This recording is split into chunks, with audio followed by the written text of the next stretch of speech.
First up at 11 o'clock. The University of Michigan is making changes now to its sexual misconduct policies in the wake of the sexual abuse scandal involving former university doctor Robert Anderson. News 8's Ruben Juarez joins us now with the impact that the university says this will have. Ruben. Hey, Sue, more victims of sexual abuse shared their stories at a Board of Regents meeting this afternoon. A meeting in which Michigan's president, Mark Schlissel, announced changes to the university's sexual misconduct policy. Former U of M students addressed the Board of Regents about the sexual abuse they say they suffered at the hands of Dr. Robert Anderson. Intimacy issues with women. I even went to prison.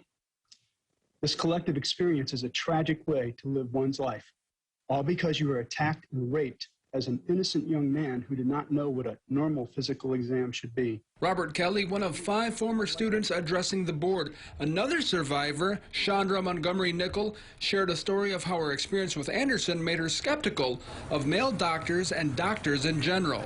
I have never gotten routine physical exams. And it happens that the greatest consequence of this may be the heart attack I suffered just last week. What I know to be true, far beyond a reasonable doubt, is that Dr. Anderson did these awful things. The victims are sharing painful stories, but also calling on the university to take further action. To those who may have suffered harm, that we believe you. We value you, and we want you to come forward with trust and confidence in our systems and without fear of retaliation. U of M President Mark Schlissel announcing a wave of changes with the school seeking to rectify its dark past. Among the changes, the university replacing its Office of Institutional Equity with a new Equity, Civil Rights, and Title IX office. The new office will lead with a focus on care, support, education, and prevention.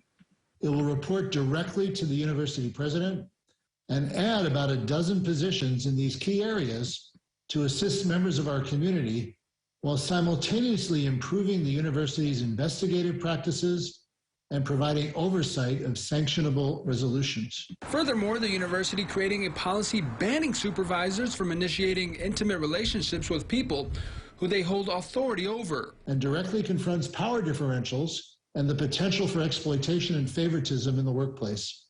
It goes into effect immediately.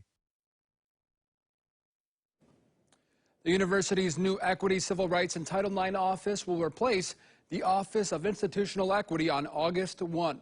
Reporting in studio, Ruben Juarez, News 8.